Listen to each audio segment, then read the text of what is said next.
In 2007, I was diagnosed with chronic kidney disease.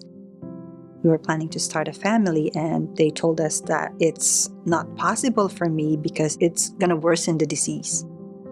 She was diagnosed with IgA nephropathy, which is a kidney disease that, for lack of better words, a body attacking the kidney.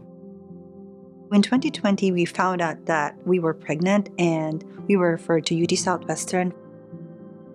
Maureen's pregnancy is very high-risk pregnancy because she had stage 4 kidney disease, and she prematurely ruptured with a pre-viable infant.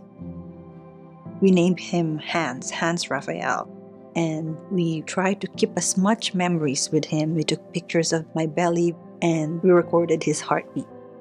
It was very hard to see a baby come out alive, and then you know that the baby's gonna pass away. The nurses from UT Southwestern provided me the best care. It takes a special person to be on that field, to witness joy, to witness heartbreak, and to witness somebody crumbling. When I went home, they gave us the bear, and hugging him and listening to my son's heartbeat is really comforting, and I just fall asleep. After losing Hans, I thought that was it because my focus is to take care of the kidney.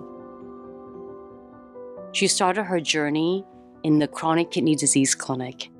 They were there to encourage her at her lowest point when her kidney function declined dramatically shortly after she lost her child. My kidney function really declined, such that I am qualified to be on the waiting list to be a kidney transplant recipient. In Maureen's case, things worked out because of an anonymous donor. It was a surreal experience when I got that call. I was just grateful. I gave my trust to the doctors of UT Southwestern. It is a big operation, but it will change our life.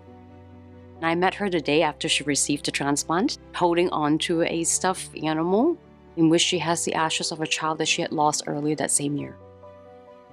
Everything went well. Her kidney function went from less than 10% to now back to normal again. I have my kidney, everything in life is falling into place. And then one day I found out I was pregnant. I remember I was crying, and Dr. Levy talked to me.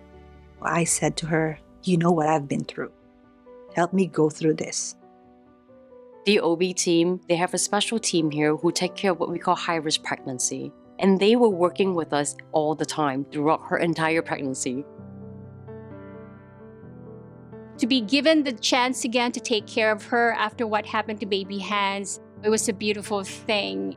Just hearing my baby cry, I felt a sigh of relief that finally, I said, finally, I get to hold the baby and bring baby home.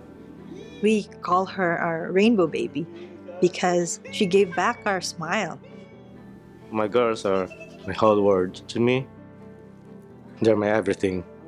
We've been through all this, and now we can make happy memories. It's still unbelievable to this day when I look at her. I still cry like, I cannot believe you're here. I cannot believe. And I'm forever grateful. I wanted my kidney donor to meet my daughter.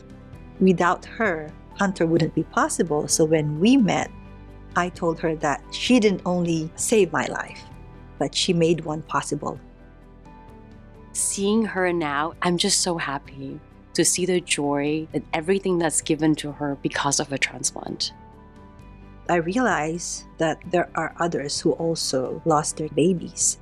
So I decided to go back a year after and donate bears so that moms can have something to take home. I am deeply grateful for UT Southwestern. They are my guiding light for my path. When a patient walks into a UT Southwestern, whether it's a clinic or our hospital, someone is there to listen to them, to give them that moment and say, "We're here for you and you're not alone." And the inspiration of stories like Maureen, where every step of the way, someone was there greeting her with a smile and reminding her that when you come here, we are a family to you and we take care of you.